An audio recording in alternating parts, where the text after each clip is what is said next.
The more we try to pin down what we know, the fuzzier it gets. That is the essence of the Socratic dialogue. At first, we all assume that we know what justice, truth, and virtue are, but the moment we try to explain them, we realise we don't have a solid answer. The Republic is Plato's deep dive into what is justice, what it means for a state to be just, and what it means for a person to be just. But as we'll see, the inquiry doesn't just stop there. Originally, I planned a multi-part deep dive into the Republic, and I still think that would have been a great approach. It doesn't take many pages to see why this is one of the most important and widely read works in philosophy. That said, I've decided to shift gears. The first video in that series will stay up, but instead of dissecting the text line by line, I'm going to focus on the main themes and key takeaways. I'll still go into detail, I'm just not that skilled at picking apart every sentence with the precision it deserves. Figuring out how to tackle each book in the great books of the Western world has been a challenge. By their very nature, these works are complex, thorough, deep. A surface level analysis doesn't add much beyond what's already out there, but an in-depth breakdown would be closer to a full-on thesis. So instead, I'm going to take a different approach. I'll focus on how these themes resonated with me, what I thought going in, what changed, and what I learned about myself along the way. I took an overwhelming number of notes while I read The Republic, and it's way too much to fit into just one video. So consider this a carefully chosen selection of those ideas, the ones that stood out the most.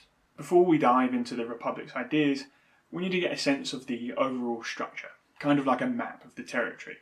This will help us keep track of where we are in the conversation and how everything fits together. Like most of Plato's works, the Republic is written as a Socratic dialogue, with Socrates as the main speaker.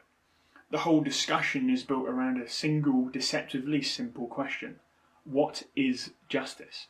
But in trying to answer it, the conversation expands into art, practical wisdom, metaphysics, politics, and even religion. It all starts with a debate over the definition of justice, which quickly leads to a disturbing conclusion, that justice might not even exist and could just be a tool for the strong to exploit the weak. To work through this, Socrates suggests a new approach. Instead of figuring out what makes an individual just, why not start with a just state and work our way back down? Most of the Republic is spent on this thought experiment, constructing an ideal state and exploring its governance in great detail.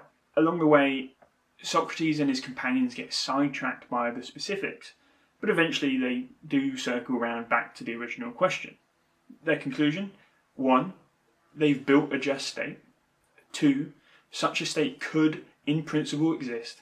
And 3. Therefore, they now understand what justice is and how we should live. Of course, it's debatable whether the Republic actually delivers on this promise. Is the city meant to be taken literally?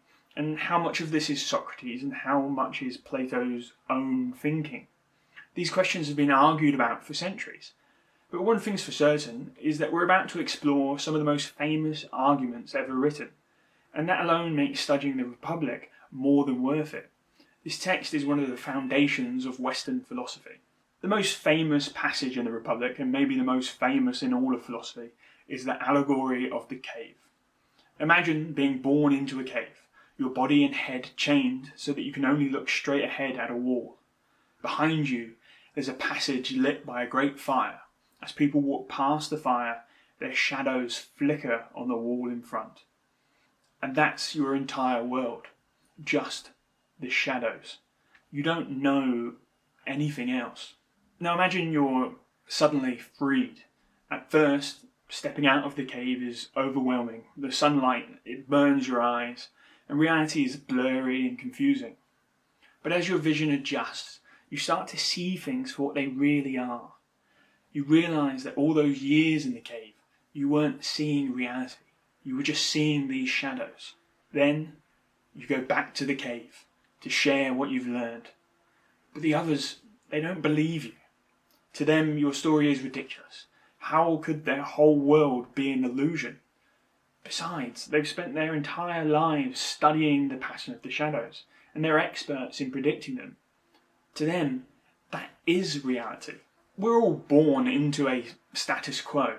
As kids, and maybe even well into adulthood, we rarely question the way things are. Life follows a pattern. You go to school, you get a job, you work, and eventually you die. That's just the way it is. Or is it? The allegory of the cave challenges us to consider what we take as truth might just be a shadow of reality. And even if we were exposed to truth, we might not accept it. The search for truth, like stepping into the sunlight, is painful and difficult. But what are the consequences if we turn away? The Republic divides its citizens into three classes. You have the guardians, the soldiers, and the workers. And each class has its own role. The guardians lead, the soldiers protect, and the workers produce. And this isn't a rigid caste-like system. Socrates suggests that people can move between the classes based on what they're best suited at. The smallest, most exclusive, and most important class is the guardians. These are the best of the citizens. They've risen to the top of a meritocracy, and their job is to lead the city, safeguard its constitution, and ensure the rule of law. Being a guardian isn't easy, and it requires great sacrifice. Every aspect of their life is designed to shape them into the perfect rulers, just and fair. Their education is rigorous, aimed at testing and refining their character, and deliberately weeding out the selfish and the unjust. Guardians must be strong but not overly physical, artistic but not emotional, educated, not overly intellectual. Socrates' idea is that the best rulers aren't just anyone, but those who have been raised and trained specifically to rule. This system sounds ideal in theory, but is there anything to it? When we look around at the government today, we find that our leaders and ministers don't seem up to the task. In the UK, we already have something resembling a guardian education system. Most of our MPs come from private schools like Eton and follow similar degree programs. This old boys club hardly seems like the shining example of Socrates' vision. So we have to question, can this model actually work in practice? The greatest of the guardians will be the philosopher king, the ultimate ruler. They show such skill in wisdom and justice that they are allowed to remain idle for long periods of their life so that they may more thoroughly study the subject. This in turn will produce the ideal ruler. And Socrates even goes as far as to suggest the specific number of years that this person should be allowed to study for. But an obvious counterpoint, and one raised in the text, is if philosophy is so valuable, then why aren't philosophers already in charge? And why are so many philosophers seen as rogues? It's argued that most of the people pursuing philosophy aren't doing so for wisdom, but for personal gain. Because society doesn't value philosophy, those of a higher mind are drawn instead to influence and wealth, and so they leave philosophical study behind. This creates a vacuum filled by people with lesser minds, which is why we encounter so many substandard philosophers. To Socrates, it's only natural for a philosopher to be king. Philosophy, as the pursuit of the highest ideal and perfect truth, is the foundation of all other virtues.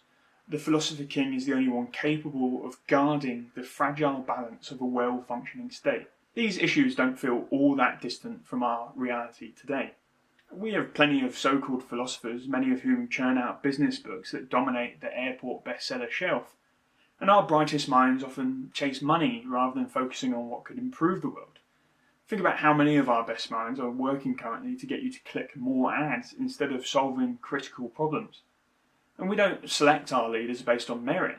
It seems ideal that we should, but it's not clear how we'd implement such a system in a democracy. To build a just city, it makes sense that it must provide everything its citizens need. However, it's unlikely that anyone would accept living only in a society that provides just what they need. People desire something more than that, some luxury. And that's a key point that gets often overlooked by the environmental movement. The need for luxury drives the city to grow.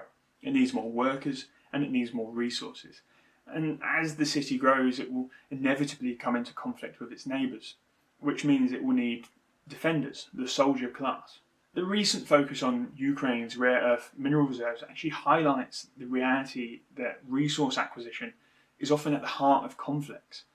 In fact, this war is likely about securing access to minerals rather than the ideological goal of eradicating a so-called Nazi regime or reuniting Russian-speaking peoples. This suggests two things.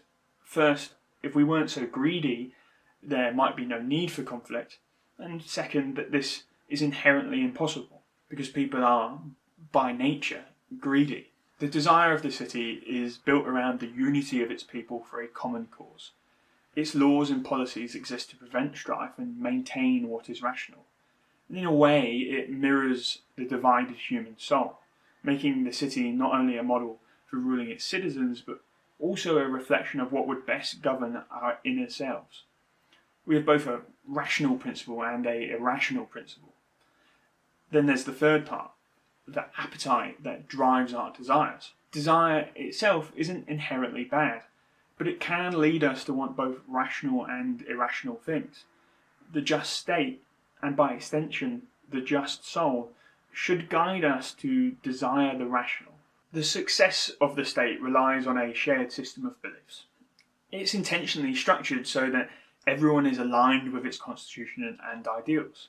In the West, we're taught that to see a dominant set of ideals like that as a negative thing. And in some cases that's true, especially when it's not guided by wisdom. But the stability of any group effort relies on a unity around its core values. Controlling dissent doesn't have to be as extreme as it is in the Republic, but there still needs to be broad consensus. We can live in a diverse society as long as we don't clash on fundamental issues. It's not hard for vegetarians and omnivores to coexist, but a community can't function if it can't agree on its laws, the roles of women and children, or its belief system. A key idea in the Republic is that every person should have a role that suits them best and one which they can excel. And today we might call this purpose. Unfortunately, our modern sense of purpose has been tainted by the influence of social media. At the same time, those who suggest pursuing more humble work are often ridiculed. Most jobs in the UK have become meaningless, underpaid, or exploitative. And there's little opportunity to master anything, and no real reward for doing so. To truly appreciate the value of this idea in the Republic, it's important to note that workers in that society are tradespeople. And a deeper exploration of the value of trade work versus our current work culture is beyond the scope of this video. But if you're interested, I recommend the book Shopcraft as Soulcraft. The politics in the Republic span a range of extremes. In many ways, this is actually wiser than taking any one extreme position. Today our political discourse tends to be all or nothing. You either 100% for one thing or 100% for the other. Socrates himself sometimes comes off as totalitarian, at other times socialist. The design of government is complicated, and there are moments when we might think Socrates got it wrong, and others when he got it right. But if we only examine one way of doing things, then we're like the people in the cave, just staring at shadows. In the Republic, the 5 forms of government are presented as descending from one another. The highest ideal is aristocracy. In England, when you hear the word aristocracy, you might think of a hereditary elite with a divine right to rule. But in the context of the Republic, it refers to the guardian class and the philosopher king. It's more a meritocracy. When a society moves away from wisdom and justice and focuses on honour instead, you get a timocracy. Think Sparta. The problem with a timocracy is its tendency to become corrupt, especially when it comes to wealth. In the Republic, the guardians are forbidden from accumulating personal wealth for this exact reason.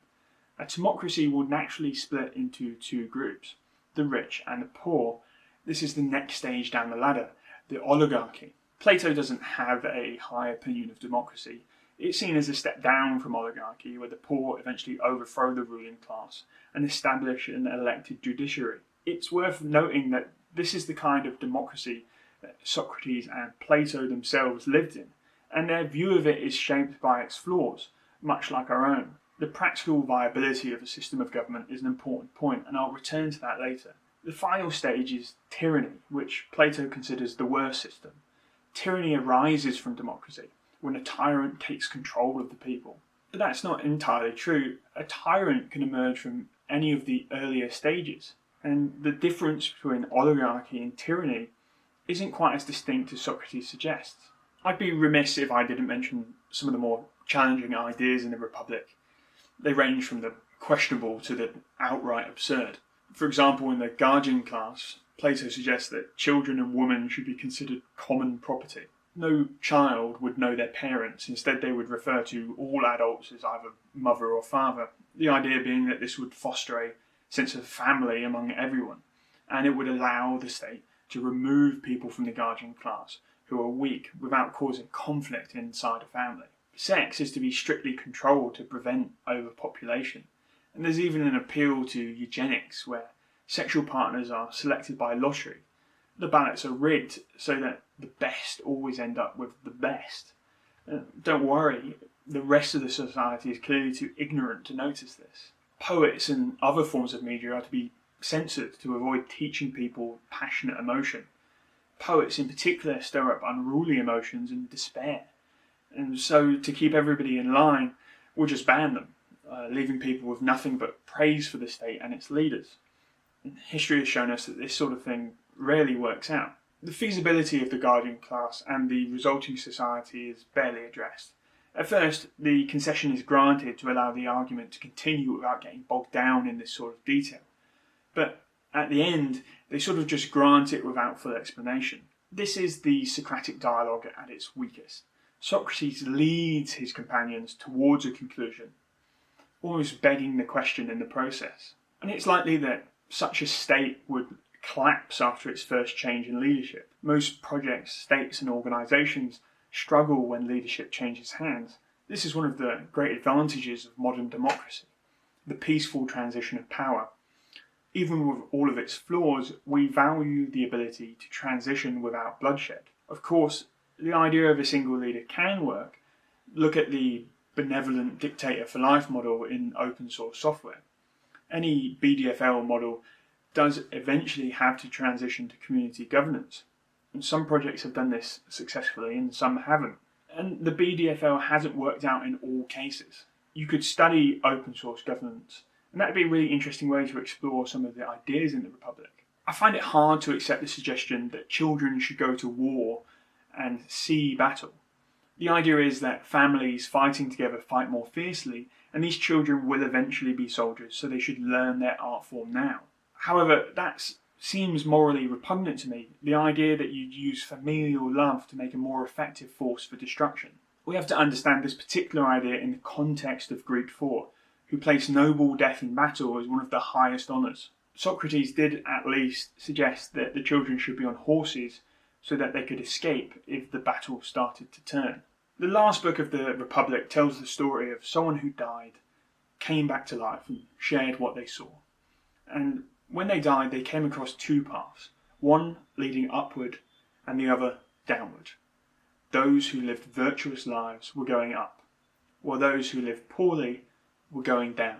The rest of the story explores a mythology of rebirth, but I wanted to focus on that specific image. Its connection to Christian thought is obvious. The point of judgment, the heaven and the hell. I'm not sure if this chapter is directly related to the evolution of Christianity, but I'd be curious to find out. I bring it up because the concept of divine scripture often implies a kind of timelessness, as though it hasn't undergone any historical development. At least that's how I see it, though I'm no theologian. A Christian might argue that the ubiquity of this imagery points to the truth of their belief. This is all interesting, but what's the practical takeaway? Beyond reading the Republic to nourish our mind and soul, how can it actually improve our daily life? Find the path that suits you best and aim to excel at what you do. Question what you take for granted and make sure you're not deceived by surface level appearance. Consider how important it is within your company or team to be aligned in your perspective. There's a value in restraint and abstinence, so be mindful of the media and activities that you engage with. Strive for balance between nurturing both the mind and the body. Judge others based on their merit, not their wealth or power. And perhaps reflect on how the guardians are trained and how we can shape our own actions to bring out the best version of ourselves. To wrap up, I wanted to share a few different approaches I took to studying the text. I'm still learning a lot about how to approach the great works, but I can feel my skills improving little by little. I'm already deep into my next book, and as Adler mentions in The Great Conversation, it does get more enjoyable once you've read a few. In fact, I'm finding it hard now to read lower quality works. The Republic is a great starting point for anyone looking to dive into a primary source. It's more philosophical and less practical than the Stoics, but if you're looking for something with more academic depth, it could be exactly what you're looking for. There are some challenging parts though, and you'll need to read them carefully. I actually did a video on which books are best for starting philosophy, and some of those would make a useful introduction before jumping into something like this. I tried a few different note-taking styles. At one point I thought I was going to do this deep dive series, so I was quoting and analysing arguments in detail, but I ended up getting bogged down and I lost sight of the original purpose for reading the work, which is their effect on me, not just generating content for videos. The second approach that I took was generating a one-sentence summary for each Stephanus number. Now, if you're not familiar, these numbers are used to refer to specific parts of the work across different translations. Since there are so many ways to translate ancient Greek, these numbers give a consistent reference point, and they come up frequently enough that you can easily summarise what you've just read. I've mentioned before how effective active summary is, and I found this method to be really helpful for understanding the text.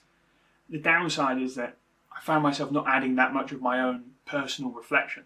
The last approach was to just try taking notes sparingly. And that might sound a little odd, but when people first start annotating works, they often go overboard. Writing everything down means that you're not engaging with the material, you're just collecting. Instead, I try to really think about what I read and only jot down new insights or connections that weren't already in the text. If you do it slowly enough, this is the best way to engage with the work. But it's easy to rush through it and you end up not really digesting anything or learning anything. I think of it as a more advanced technique. That was a lot. The Republic is a lot. And if you made it all the way through this video, thank you. Our journey through the great books continues with another philosophical masterpiece, the Nicomachean Ethics. We've explored a lot about virtue, but now it's time to define what it really is and what we should be aiming for. If you've enjoyed this video, you might also like my Substack, which you can find in the description below. I'll also link to any books I mentioned in this video, as well as some places where you can read Plato's dialogues for free. Thank you very much for listening. My name is Harry Smith, and this is Pages to Practice.